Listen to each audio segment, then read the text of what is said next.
Hello friends, welcome back to Tripathi tutorial. This is Jagat. तो पिला माने आज आम कौन करवा ना क्लास 10 रो तमर जो पढ़ुले लाइफ साइंस रो श्वसन चैप्टर हला। तो से श्वसन चैप्टर रो आज आम कौन करवा ना पार्ट नंबर 2 क्लास करवा। ओके पिला माने, तो पिला माने क्लास करवा पूर्व चैनल को जे माने नुआ आसीचो चैनल को सब्सक्राइब करना हो सेमने जल्दी जल्दी चैनल को सब्सक्राइब कर दियो, जहाँ फल आम जहाँ भी अपडेट दबा तार नोटिफिकेशन तुम पाखे जाई पहुंच जीवो। ओके पिला माने, चलो डेरी न करी आम स्टार्ट करियो। ठीक अच्छे पिला माने, काली पढ़िले आम ग्लाइकोलिसिस प्रक्रिया विषय पढ़िले। आज हम पढ़ा साइट्रिक अम्ल चक्र। पिला माने एगुडा सब तुमर इंपोर्टेंट लॉन्ग क्वेश्चन टाइप रो अटे, एटा टे भलो भाबे टिके प्रैक्टिस करियो आ जेड बुझी परियोनी पचारियो। ठीक अछि, देखो पिला माने एबे देखिबा साइट्रिक अम्ल चक्र। पिला माने से कहूची माइटोकॉन्ड्रिया रो मैट्रिक्स रे साइट्रिक अम्ल चक्र प्रक्रिया संगठित होता है। ताने साइट्रिक अम्ल चक्र प्रक्रिया कोठी संगठित होता है? माइटोकॉन्ड्रिया रो मैट्रिक्स रे हला। जेमति पढ़थिलो ग्लाइकोलिसिस प्रक्रिया केठी संगठित होता है? कोषर कोष जीवक रे। कोष जीवक रे ग्लाइकोलिसिस प्रक्रिया संगठित होतला बेले माइटोकॉन्ड्रिया रो मैट्रिक्स रे साइट्रिक अम्ल चक्र प्रक्रिया संगठित होता है। ठीक अच्छे, अम्लजान उपस्थिति रे पाइरुभिक अम्ल माइटोकॉन्ड्रिया भितर को, माइटोकॉन्ड्रिया भितर कौन अच्छे मैट्रिक्स अच्छे, तो तार भितर से कौन करिवो ना प्रवेश करिवो। ठीक अच्छे, ताने कहा उपस्थिति रे ना अम्लजान उपस्थिति रे, अम्लजान उपस्थिति रे पाइरुभिक अम्ल माइटोकॉन्ड्रिया रो भितर जो स्थान अच्छे मैट्रिक्स को से प्रवेश करिवो आ साइट्रिक अम्ल चक्र रे भाग न। ठीक अच्छे, ताने प्रथमे पाइरुभिक अम्ल रे परिणत होई पाइरुभिक अम्ल रे माइटोकॉन्ड्रिया भितर जाके मैट्रिक्स को प्रवेश करिवो। प्रवेश कला पर से साइट्रिक अम्ल चक्र रे भाग न। एटा भी तमरो केते पर्याय विशिष्ट, दी पर्याय विशिष्ट हला। प्रथम पर्याय रे माइटोकॉन्ड्रिया मैट्रिक्स रे थिबा एंजाइम द्वारा पाइरुभिक अम्ल 2 कार्बन युक्त सक्रिय अणु रे परिणत हुए। ताने प्रथम पर्याय किस हुए? माइटोकॉन्ड्रिया मैट्रिक्स रे थिबा मैट्रिक्स जो एंजाइम अछि ता द्वारा पाइरुभिक अम्लटा तमर 2 कार्बन युक्त सक्रिय अणु रे परिणत हबो ओ अंगारक अम्ल निर्गत करिवो। कोन निर्गत करिवो? अंगारक अम्ल निर्गत करिवो। ठीक अछि, एही पर्याय रे NADH2 संश्लेषित हबो। के संश्लेषित हबो? NADH2 संश्लेषित हबो। देखो पाइरुभिक अम्ल प्रथम पर्याय रे 2 कार्बन युक्त सक्रिय चक्र साइट्रिक अम्ल रो भाग नै कि कार्बन डाइऑक्साइड जैविक अम्ल इत्यादि रे से परिणत हुए। देखिबा कोन कहूची, द्वितीय पर्याय रे साइट्रिक अम्ल चक्र रो जे ग्राहक अणु थिला हला 4 कार्बन युक्त ऑक्सालो एसिटिक एसिड, 4 कार्बन युक्त ऑक्सालो एसिटिक एसिड बा ताको शॉर्ट रे कहै OAA हला। ऑक्सालो एसिटिक एसिड को कोन कहै OAA हला। से कोन करिवो ना 2 कार्बन युक्त सक्रिय अणु को ग्रहण करी 6 कार्बन युक्त साइट्रिक अम्ल रे परिणत हो।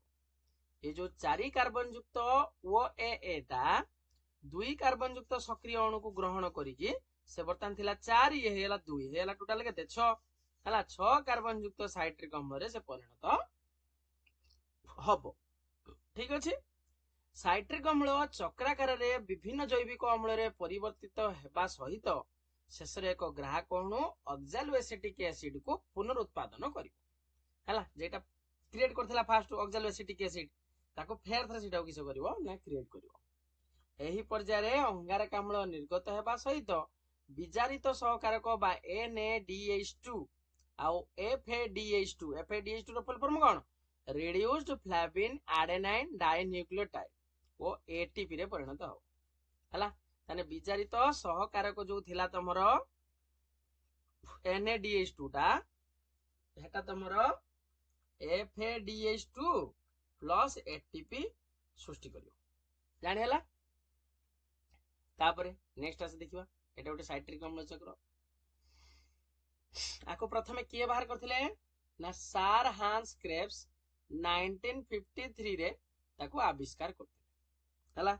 ताने किया को साइट्रिक अम्ल चक्र को ताने किया आविष्कार करथिले ना तमरो सार हांस क्रेब्स 1953 मसिया रे ताको आविष्कार କରିଥିଲେ ତ ତାଙ୍କରି ନାମ ଅନୁସାରେ ଏହି ଚକ୍ରକୁ କ୍ରେବ୍ସ ଚକ୍ର ବୋଲି କୁହାଯାଏ। ଜାଣି ହେଲା ତାନେ କ୍ରେବ୍ସ ଚକ୍ର କାହାକୁ କୁହାଯାଏ ଜାଣି ହେଲା ତ ତାନେ ସାର୍ ହାନ୍ସ କ୍ରେବ୍ସଙ୍କ ନାଁ ଅନୁସାରେ ତାକୁ କୁହାହେଲା କ୍ରେବ୍ସ ଚକ୍ର ହେଲା। नेक्स्ट होछि तमरो इलेक्ट्रॉन परिवहन संस्था। आस जानिबा इलेक्ट्रॉन परिवहन संस्था कोन बा इलेक्ट्रॉन ट्रांसपोर्ट सिस्टम जेटा कहउछो। देख पिला माने इलेक्ट्रॉन परिवहन संस्था माइटोकॉन्ड्रिया रो अंत झिल्ली रे रही थाए। कोट रही थाए माइटोकॉन्ड्रिया रो अंत झिल्ली रे रही थाए।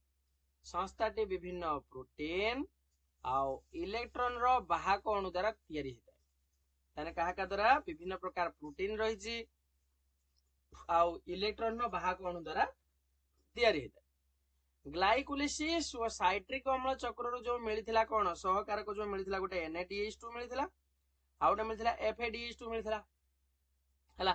एटा ग्लाइकोलिसिस रो मिलिथिला एटा होची तमर साइट्रिक रो मिलिथिला। एही संस्था द्वारा प्रक्रियाकरण हो ए दीटा को नेकी से प्रक्रियाकरण करियो आ मुचित शक्ति रो से जो शक्तिटा मुचन होबो एटीपी तयारी हो। कोन तयारी होबो एटीपी। एटीपी माने गोटे प्रकार शक्ति मुद्रा हला।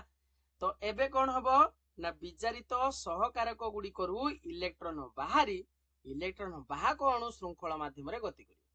बर्तमान जो विचारित सहकारक अणु गुडी थिले सेठू इलेक्ट्रॉन खंडे बाहरी आसी कि इलेक्ट्रॉन वाहक अणु श्रृंखला माध्यम रे गति करियो।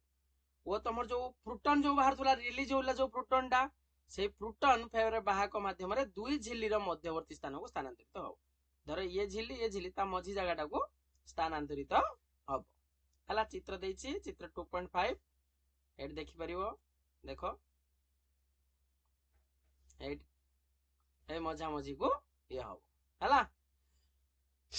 श्रृंखला शेष रे थिबा वाहक अणु एक एंजाइम द्वारा इलेक्ट्रॉन सहित मैट्रिक्स रे थिबा द्रवीभूत अम्लजान को मिसई कि जल सृष्टि करियो। यानी इलेक्ट्रॉन सहित मैट्रिक्स जो द्रवीभूत जो अम्लजान अछि बा ऑक्सीजन अछि ताको मिसई तमरो कोन सृष्टि करिवो जल सृष्टि करिवो। इलेक्ट्रॉन वाहक श्रृंखला इलेक्ट्रॉन गति करिवा समय रे दुई झिल्ली मध्य रे अंत्यवर्ती स्थान रे अधिक प्रोटॉन जमा हो।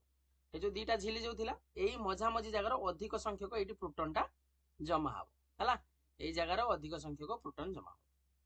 यहा द्वारा एक प्रकार प्रोटॉन गति सक्षम बल तयारी हुए। एही बल को उपयोग करी एटीपी सिंथेज नामक एंजाइम एटीपी प्रस्तुत करियो।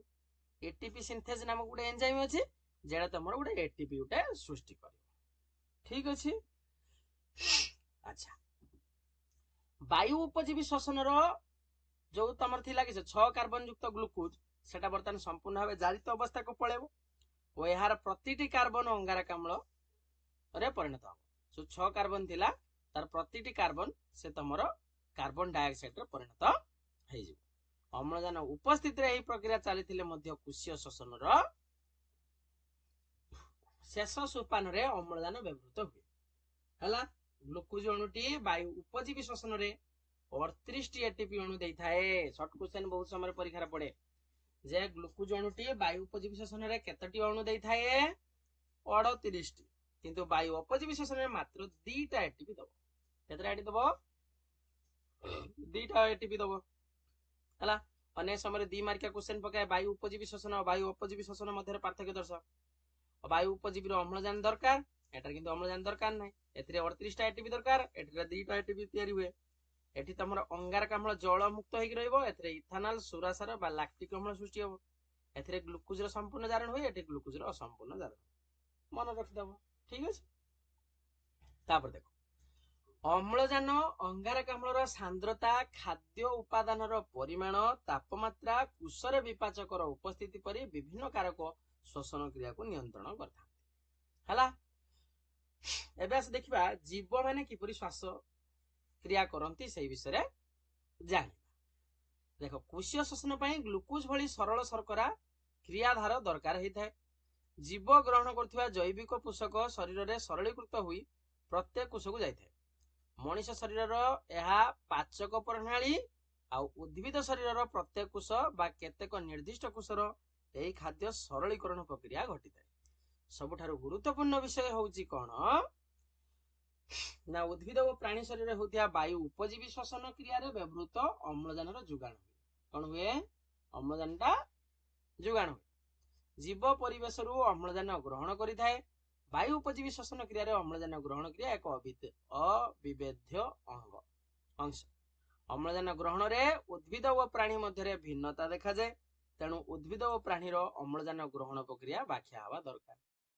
ଫାଷ୍ଟ ଆସେ ଜାଣିବା ଉଦ୍ଭିଦ ଶ୍ୱସନ କହିଲେ ଆମେ କଣ ବୁଝିବା। ଦେଖ ଉଦ୍ଭିଦ ଶ୍ୱସନ କଣ?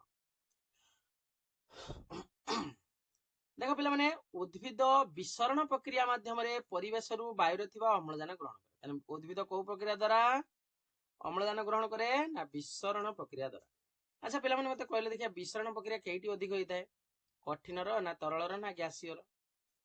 ତମର ବିସରଣ ପ୍ରକ୍ରିୟା ଟା ଅଧିକ ହେଇଥାଏ ହଉଛି ଗ୍ୟାସିୟର, ତାପରେ ହଉଛି ତରଳରେ, ତାପରେ ହଉଛି କଠିନ। କଠିନରେ ପ୍ରାୟତଃ ହୁଏନି ହେଲା। ତାପରେ କହୁଛି ଟିସୁ ଯୁକ୍ତ ବିଭେଦନ ହୋଇ ନଥିବା ନିମ୍ନମାନର ପତ୍ର ବିହୀନ ଉଦ୍ଭିଦ ନିଜ ଶରୀରର ଉପରିସ୍ଥ କୋଷ ମାଧ୍ୟମରେ ପରିବେଶରୁ ଅମ୍ଳଜାନ ଯୁକ୍ତ ବାୟୁ ସିଧାସଳଖ ବିସରଣ ଦ୍ୱାରା ଗ୍ରହଣ କରିଥାଏ। ମାତ୍ର ପତ୍ରଯୁକ୍ତ ସବୁଜ ଉଦ୍ଭିଦ ପତ୍ରରେ ରହିଥିବା ପତ୍ରର ଯୋଉ ଷ୍ଟୋମାଟା ଯୋଉ ରହିଛି ତାରି ମାଧ୍ୟମରେ ପରିବେଶରୁ ଅମ୍ଳଜାନ ଗ୍ରହଣ କରେ ହେଲା। ଷ୍ଟୋମାଟା ବାଟ ଦେଇ ଅଙ୍ଗାରକାମ୍ଳ ଓ ଅମ୍ଳଜାନ ଗ୍ୟାସର ବିନିମୟ ହେଇଥାଏ। ମାନେ ଷ୍ଟୋମାଟା ବାଟ ଦେଇକି କାହାର କୋଉ ଗ୍ୟାସର ବିନିମୟ ହେଇଥାଏ? ନା ଗୋଟେ ହଉଛି ଅଙ୍ଗାରକାମ୍ଳ ଆଉ ଗୋଟେ ହଉଛି ଅମ୍ଳଜାନ ହେଲା। ଆଙ୍କର ସବୁ ବିନିମୟ, ଗ୍ୟାସର ବିନିମୟ ହେଇଥାଏ।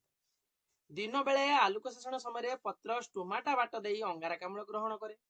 ଏହି ସମୟରେ ଉଦ୍ଭିଦର କୋଷୀୟ ଶ୍ୱସନର ବାହାରୁଥିବା ଅଙ୍ଗାରକାମ୍ଳ ଆଲୋକ ଶୋଷଣ ପ୍ରକ୍ରିୟାରେ ବ୍ୟବହୃତ ହେଇଥାଏ। ଆଲୋକ ଶୋଷଣରେ ବାହାରୁଥିବା ଅମ୍ଳଜାନ ଶ୍ୱସନ ପ୍ରକ୍ରିୟାରେ ମଧ୍ୟ ବ୍ୟବହୃତ ହୋଇଥାଏ। ଷ୍ଟୋମାଟା ମାଧ୍ୟମରେ ଗୃହୀତ ହୋଇଥିବା ଅମ୍ଳଜାନ ଗୋଟେ କୋଷରୁ